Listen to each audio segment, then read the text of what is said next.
At sigawan! Vice President Sara Duterte! Maraming salamat po, Ilote at Munito. Salubungin po natin ang isang malakas na palakpakan, ang ating minamahal na ikalawang Pangulo ng Republika ng Pilipinas, Vice President Sara C. Duterte!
Mga minamahal ko pong batang Maynila, palakpakan po natin ang ating Vice President Sara Duterte!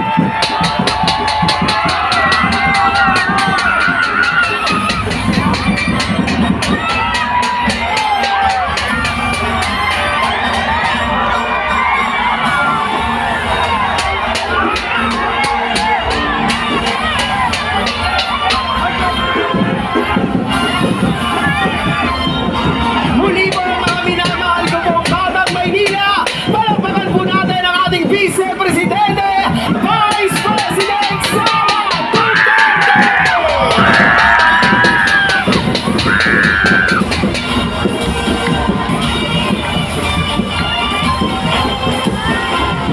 Maaari na po tayong muling magsiupo, mga minamahal ko pong batang Maynila. Muli po, palakpakan po natin Vice President Sara Duterte!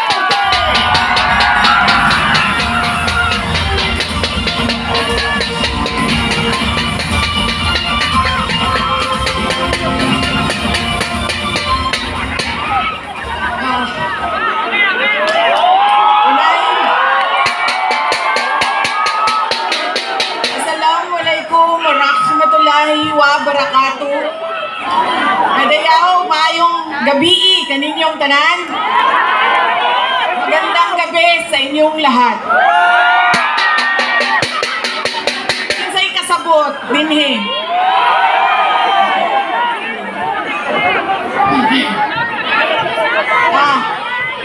Unahin ko po muna ang aking mga pagpapasalamat. Una po, ang pagpapasalamat natin sa ating pinakamamahal na Mayor ng Siyudad ng Maynila, Isko Moreno Dimagoso.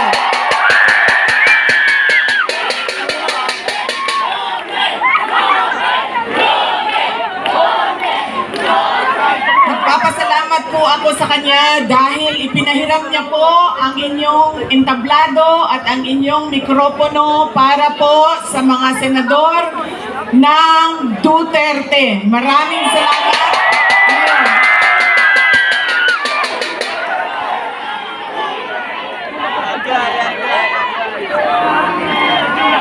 Ang sunod na pagpapasalamat ko ay sa inyong lahat, mga kababayan namin dito dito sa Maynila.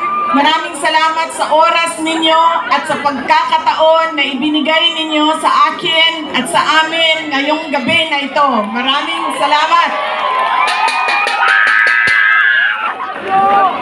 Madami sa inyo ang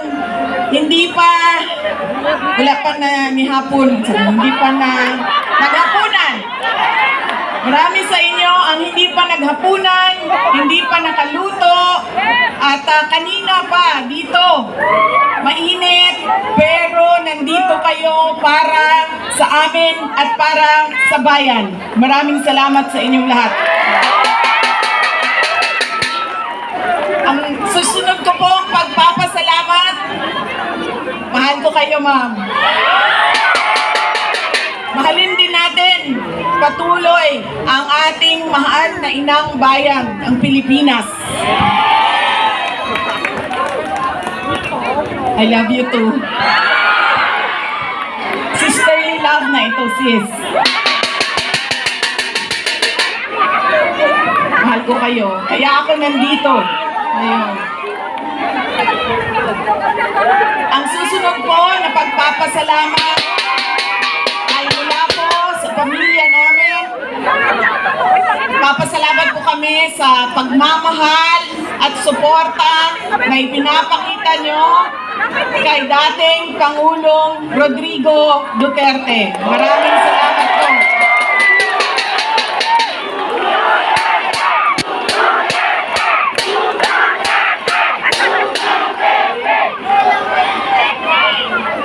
Marami po sa inyo ang nag-celebrate ng kanyang birthday noong March 28, 2025 at kami po ay taus-pusong nagpapasalamat at masaya dahil nakiisa kayo sa kanyang 80th birthday celebration. Dahil hindi po lahat tayo ay mabibigyan ng pagkakataon na umabot ng 80 years old. Kaya maraming salamat at sinelebrate nyo ang kanyang 18 years. Ang susunod na pagpasalamat ay mula po sa akin. Maraming salamat sa inyong suporta, sa inyong kampanya at sa inyong boto para sa akin noong halalan ng 2022. Maraming salamat sa suporta ninyo. At syempre, ang aking pagpapasalamat pa rin sa patuloy ninyo na pagtitiwala sa akin at sa aking mga kasamahan at sa aming opisina, ang tanggapan ng pangalawang Pangulo ng Pilipinas. Maraming salamat. Ang aming pong pamilya ay merong malaking utang na loob sa inyong lahat, mga kababayan namin, sa pagkakataon na inyong ibinibigay sa amin na makapaglingkod sa ating bayan. Dako kaayo ang amo ang utang nga kabubuton kaninyong tanan, mga kaigsuonan namo. Sa higayon nga gihatag ninyo kanamo nga makaserbisyo sa ato ang nasod. Daghan kayong salamat.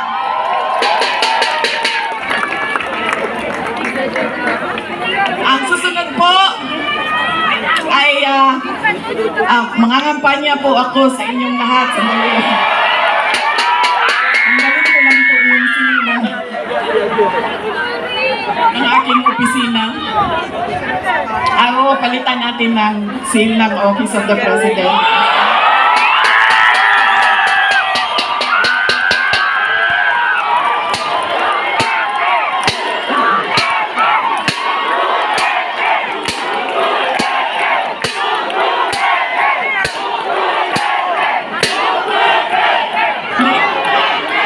Tinanggal ko lang kasi iba kasi yung opisina, iba din yung pangangampanya. Pero kung sa Pangulo lang, pumili na lang kayo. Si Isko Moreno, si Sara Duterte, wala kaming problema.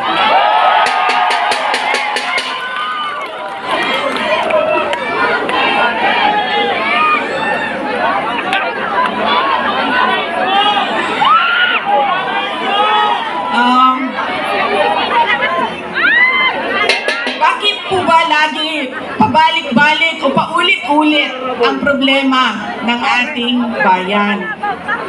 Dahil po, paulit-ulit din yung ugali natin sa pagpili ng ating mga leader. Kung sino yung binoboto natin. Ngayong darating na halalan, marami ang nagtatanong, ano bang pwede naming gawin? Wala naman kaming pera, wala kaming makinarya, ordinaryong tao lang kami na nakatira sa gilid ng daan kung saang subdivision. Pero gusto namin na merong makitang pagbabago sa nangyayari at para sa ating bayan. Una po, ang ugali natin sa pagpili ng ating mga kandidato ay kung sino yung naaalala natin. Sino yung magaling kumanta, sino yung magaling sumayaw, sino yung magaling magpatawa. Yaan lang lagi nating naaalala kapag tayo ay boboto na. Hindi na natin tinatanong, ano ba ang pangako niya noon na siya ay tumatakbo? Tinupad ba niya ang pangako niya?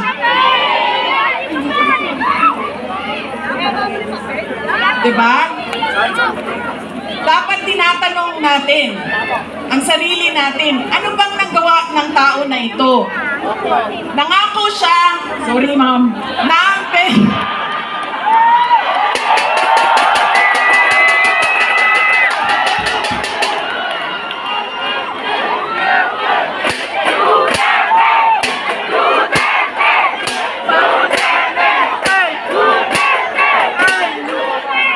alam nyo, paano ko ba sabihin ito? Hindi, ganito. Tulad na lang na magkaibang tao kami ni Pangulong Rodrigo Duterte. Si Pangulong Rodrigo Duterte ay hindi si Inday Sara Duterte. Si Bongbong Marcos ay hindi si Amy Marcos.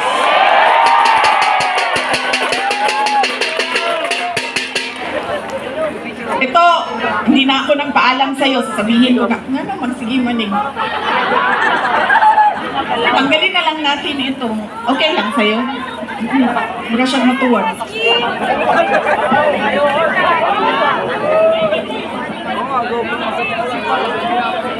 Kanya na lang. Para din makita ninyo na pumayat na ako. Salamat, Martin Romales! Pumayat si Inday Sara!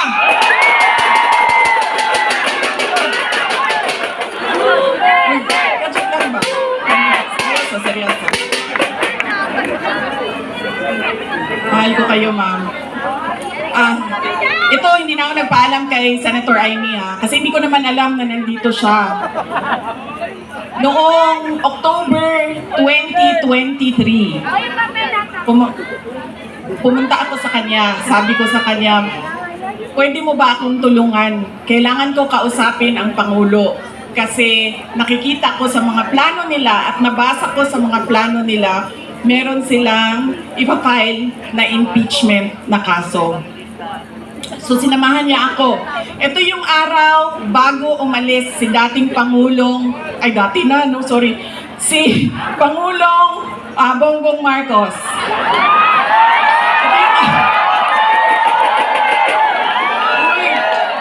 Hindi ko sinadya yun. Sinadya yun, ha? Kapailan na, kayo lahat, kailan ng sedisyon.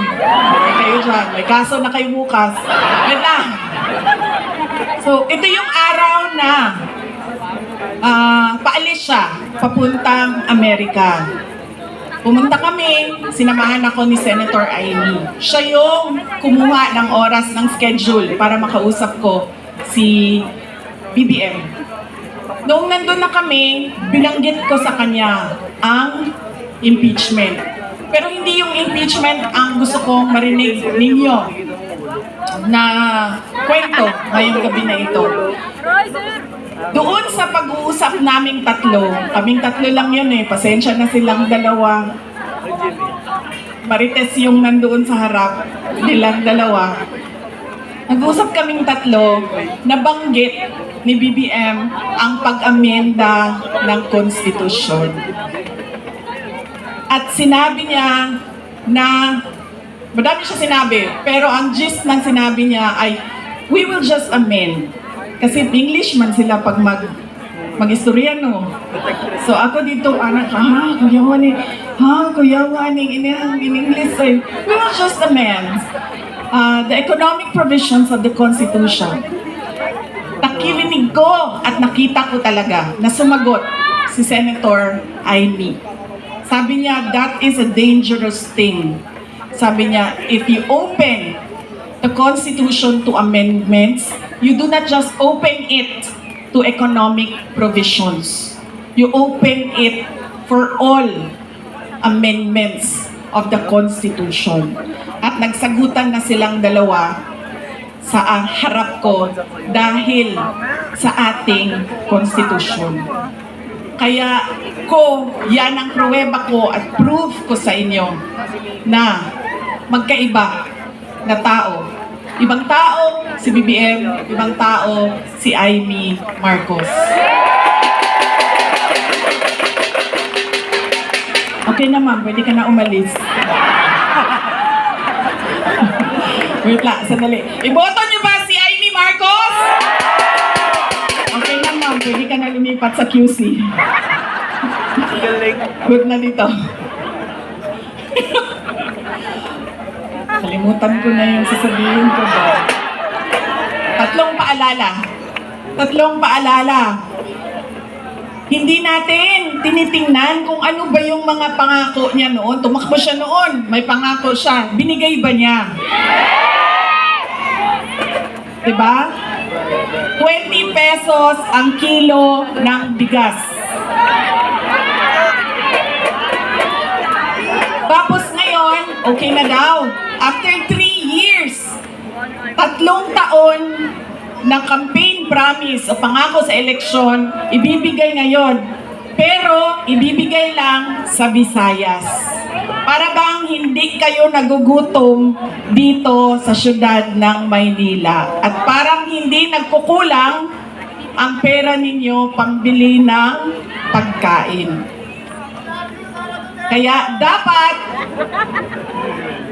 tinitingnan natin. Sumayaw, oo. Kumanta, oo. Bakit hindi? Pero tinitingnan natin. Ano ba ang pangako? Binigay ba o hindi? Bakit hindi binigay ang pangako? Dahil nagsinungaling? O dahil hindi talaga maibigay? Pa? Yan yung unang. Lagi na lang tayo, bangan. Sorry, ma'am. Dambubudol. I'm sorry. Kasi naman sabi ko, okay na.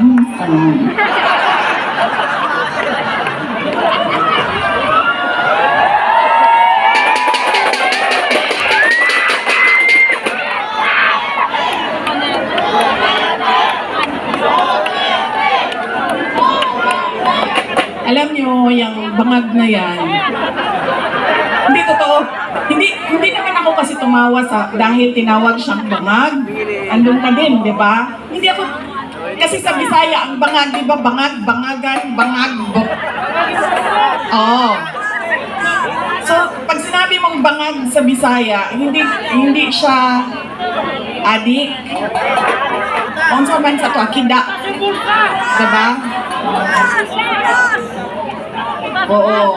So, hindi talaga ako natawanan, tinawag siyang bangag. Kasi sa Bisaya, ang bangag ay butas. Hindi, at saka sa slang, ang bangag is yung private part ng babae. Diba? Bangagan. Ang pinagtawanan ko, dahil ang rally na yon ay kontra sa pag-amyenda ng konstitusyon. Yun yung rally na yon. Tapos nagulat na lang kami na iba na yung napag-usapan doon sa rally. Pero balik tayo sa bangagma. Alam mo, hindi ito kasali talaga sa speech ko. Sinabi sa akin ng partner ng uncle ko. Na noong hindi pa siya Pangulo, nung senador pa lang siya, ay bumisita sila sa bahay at inalok talaga sila ng droga. Kung hindi, yung wala naman ako sinabi na pangalan. Oh, talaga. Alam nyo, may malaki bang tulungan ang Maynila para sa ating lahat? Hindi nila tayo kakayanin ikulong, no? Baka matulad tayo kay President Duterte. Makulong na. Humindi yung partner noong uncle ko. Kinento nila yan sa akin. Ang buong akala ko naman, kasi matanda na, di ba, may edad na, natututo ka na sa kung anong mga mali na ginagawa ng kabataan mo, ay nagbabago yung tao. Hindi ko alam na yun na nga ang nangyari. Kaya balik tayo sa paalala, tingnan nyo muna. Pagkatapos niyang kumanta, tanungin ninyo ang sarili ninyo. Noon, nakinig ako sa'yo.